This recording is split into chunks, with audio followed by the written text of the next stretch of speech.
Young people, you just got to understand, it takes a long time to make a lot of money. But there's joy in the process too. You got to be grateful when you're making 50,000. You got to be grateful at 80,000. A lot of people stay pissed off because they ain't a millionaire.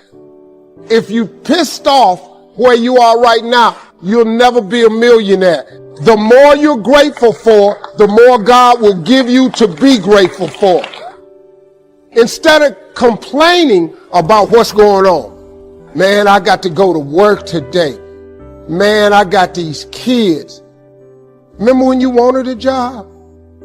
Remember when you wanted a baby?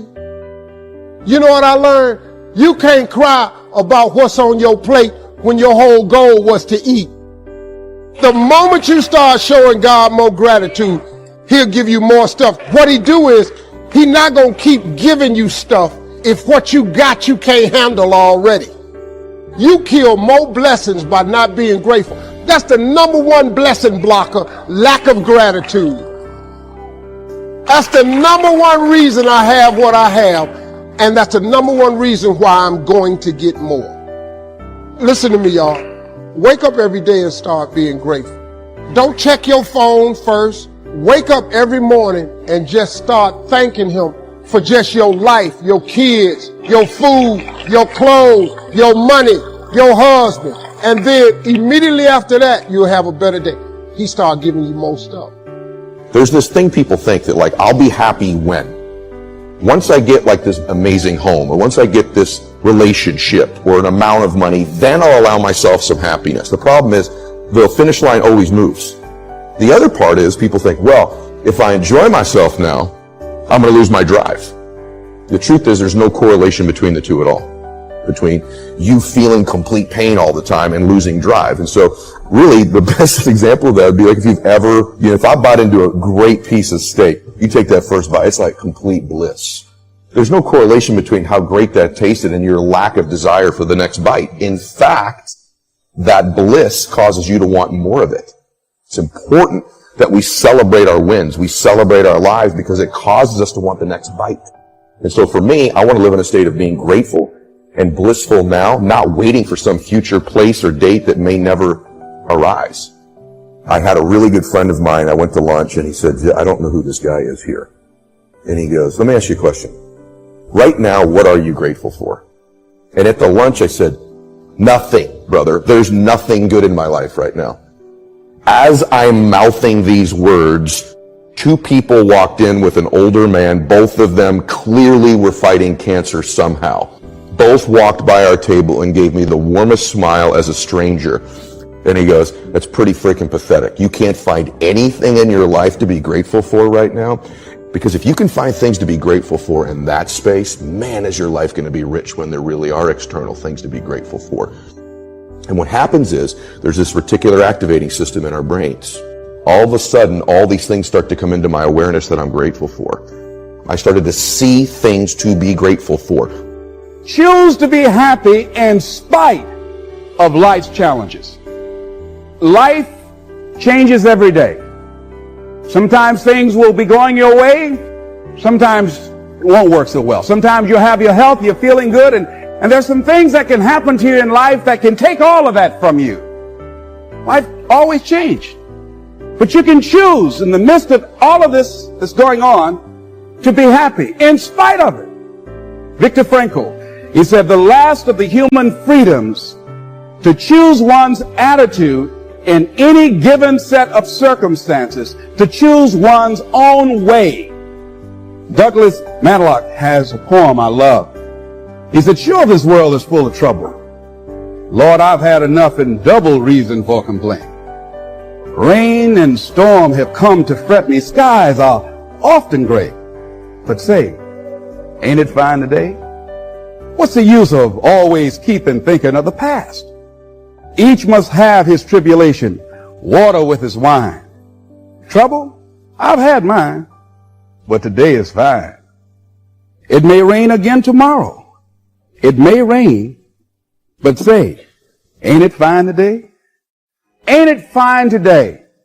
Living in the moment, getting everything we can out of where we are in the moment where we are right now.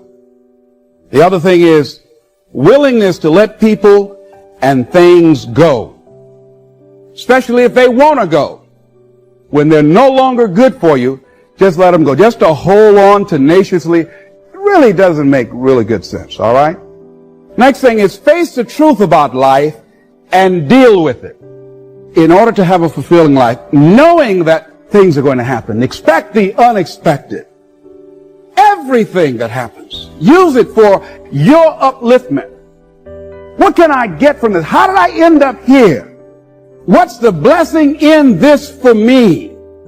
And don't let it go until you get your blessing out of it, because there's a blessing there. There's something for you in everything that happens to you for you to learn from that experience. Analyze it, dissect it, take it apart, and then get what you need from that and move on. Here's something I encourage you to do. Whatever you do it in a consciousness of love, in spite of the circumstances. Emmett Fox said, love is absolutely invincible. No disease that enough love will not heal. No door that enough love will not open. No wall that enough love will not throw down. It makes no difference how deeply seated may be the trouble, how great the mistake, a sufficient realization of love will dissolve it all. And he ends it in a scripture that says, God is love, and he that dwelleth in love dwelleth in God. That whatever work you have to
do it lovingly. Just decide to be more loving, more giving, more caring, more sensitive than you've ever been before. But what if you don't get it back? But don't count on it. Don't let someone else determine who you're going to be. Do it because that's who you are. Do it because it gives your life a sense of fulfillment and self-respect. Anybody can hate. Anybody can do that. Anybody can hold a grudge. But the real challenge about growth and moving into your greatness is about being who you are. I say, as you look at life, as you go toward your goals and your dreams, spring forth with a mighty faith to start the business that ought to be started by you, to make the difference in our society that ought to be made by you. How is it that I can make the contribution that I showed up to give? And one last step, I think, in the area of self-fulfillment, you must live in a spirit of gratitude. There's so many things, ladies and gentlemen, that we take for granted. There are a lot of things that we need to be thankful for. There are big things, there are little things. I'm thankful for my children.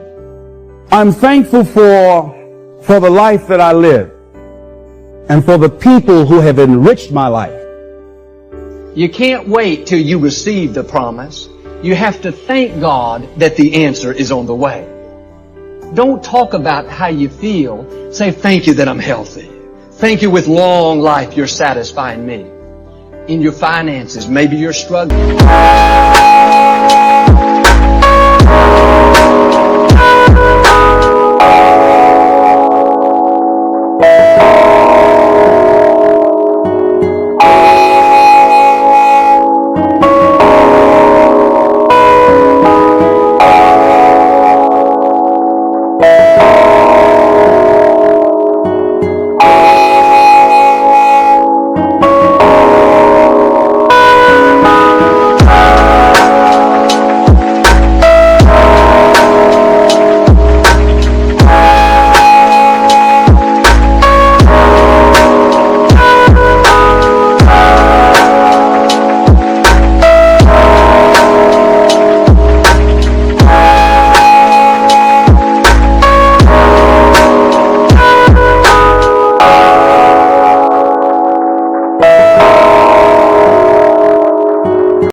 All through the day, thank you that whatever I touch prospers and succeeds.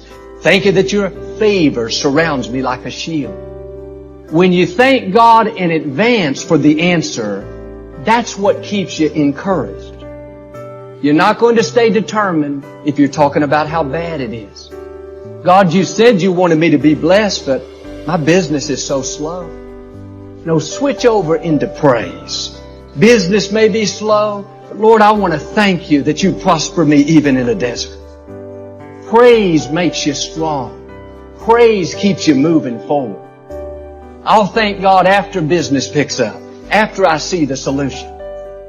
So if you don't learn this principle to thank God in advance, you won't have the strength you need to wait for the promise.